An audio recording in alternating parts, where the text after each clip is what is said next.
Welcome back to the 2020 Australian Open. In this video I'm going to be previewing the two women's quarterfinals that will take place later tonight. The first one I'm going to look at is Barty against Kvitova. Barty comes into this quarterfinal having lost just 2 sets this tournament. I wouldn't say she's been a fantastic best yet, but she hasn't had to be. She's been very solid. She served pretty well, she's hit a lot of winners. But she has made quite a lot of unforced errors that are uncharacteristic from Barty. But tonight's the time to step up. Now we're reaching the business end of the Grand Slam. It's time to reach your peak performances now and really home on in, looking for that title. She's obviously got huge crowd support in Melbourne, being a local Aussie looking for her first ever Australian Open title. She's world number 1 and she is the clear favourite now to win this title, especially with the Sark and Williams exiting the draw early this tournament. And we'll find out tonight how she deals with that pressure. Will it help or hinder her? We don't know, and tonight we'll find out. There'll be no hiding places tonight. Up against Kvitova, we know what she brings to the table. She's a former Grand Slam champion. We know how good Kvitova is under pressure. And it's a case of if Barty doesn't perform tonight, if she does struggle under the pressure, then she will lose this match. So it's do or die time for Barty now. Deliver your best tennis and you probably win. Don't and you're probably out. Kvitova on the other hand, she's lost just 1 set against Maria Sakkari in the last round. She looked brilliant form against Sakkari. It was a very tight first set. Sakkari played awesome in that first set and took it on a tie break.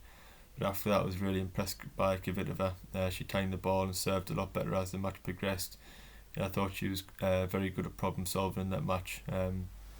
In the second and third set she really attacked the net with aggression, and she just switched up. She was volleying from the back of the court with Sakkari in that first set with some success, but so was Sakkari. I think she realised to tip the match in her favour, she had to attack the net more, keep the points short, really use that lefty serve to her advantage, which she did. And she's got that massive forehand. They'll be trading forehands tonight, I imagine, more than one occasion. And both backhands are solid enough. They have got similar type of games really, both very attacking players, and she'll be looking to take Barty on, fight fire with fire, and be aggressive. Give it a fancy yourself against a player like Barty. Not the best defensively, but who knows? It really could go either way. This one, I've thought about this one for quite a while, and I was really struggling to pick a winner. I think the first set is a huge one in this one. If Barty wins it, she's going to really engage the crowd. I think she'll gain massive support, a big boost in confidence if she can take that opening set. Because Kvitova does get stronger as the match progresses, I've said. I think Barty really needs to win the first set in this one. I think Kvitova can nick the first set, and we know she's going to get better and better, so it'll be difficult for Barty to turn that match around. As I say, I'm finding it very difficult to pick a winner in this one, but I am going to just tip up Barty. I think Barty will, I think the crowd will really fire her up, and I think she will thrive in it. So far she's been very solid in this tournament. When you consider what the mental pressure of being number 1 is, she's never won this title before, and she's never looked like it's phasing her really. She's just playing her tennis, keeping her head down, working hard, and I think she'll be confident going into this one. I think both games are very solid all round. There's not a lot to split them really. It'll probably come down to a few close points, maybe tie breaks, one break a serve, but I think the net player Barty could be very important.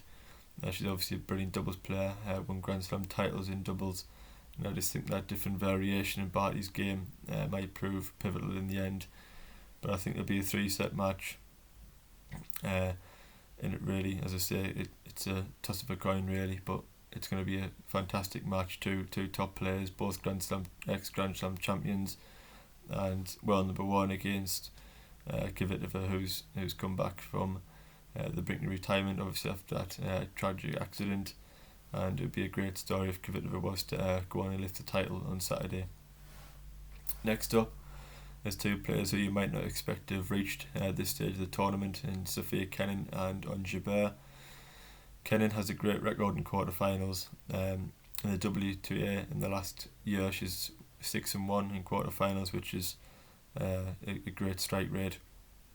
This tournament, just in singles matches. She's obviously playing doubles as well, but just in singles she's actually been on court for over 6 hours, which is the most of anybody left on the women's side of the draw.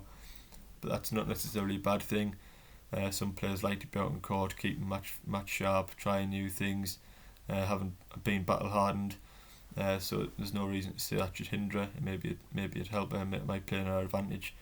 It differs for different players, and I'm sure we'll find out tonight if it was to go through a third set, be a marathon match, be a really physical battle, whether Kenin does struggle at the latter stages of the match. But she showed no signs against Coco Gauff that she was struggling for fitness. She closed out that deciding set 6-love. So if anything, she got stronger and stronger as the match went on. On Jabeur, she's ranked 70th in the world, but that's not a reflection on how good Jabeur is. I think she should be honestly a top 20 player for my opinion. I think she's an outstanding talent. She's 25. She's got a lot of work to do still to be a Grand Slam champion. This is the first she's been in a Grand Slam, but I do feel like she's improving year upon year.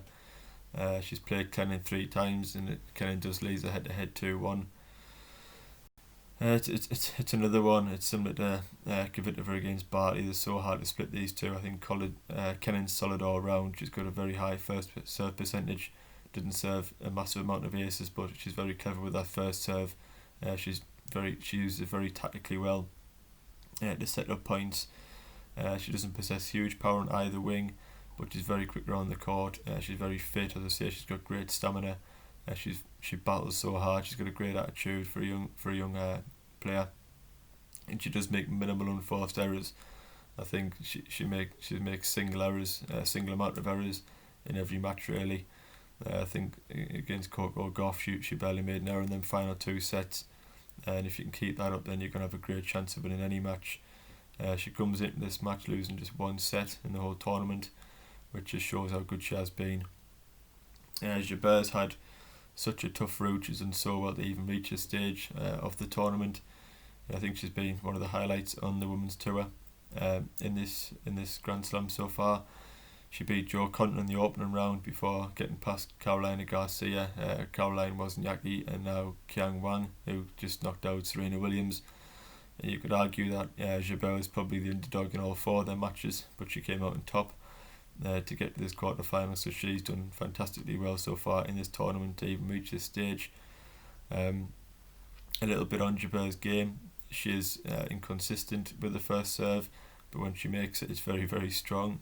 If she had that consistent serve, then she'd probably have won a Grand Slam by now. She's got fantastic ground strokes, Jabeur, particularly a double-handed backhand, but obviously a forehand, as well as a forehand, is very strong. She loves a drop shot, but she's very unpredictable. Jabeur is what I like about her. She's very difficult to read, to play against, and she switches up the pace a lot. She makes it hard for other players to settle and really get into a rhythm.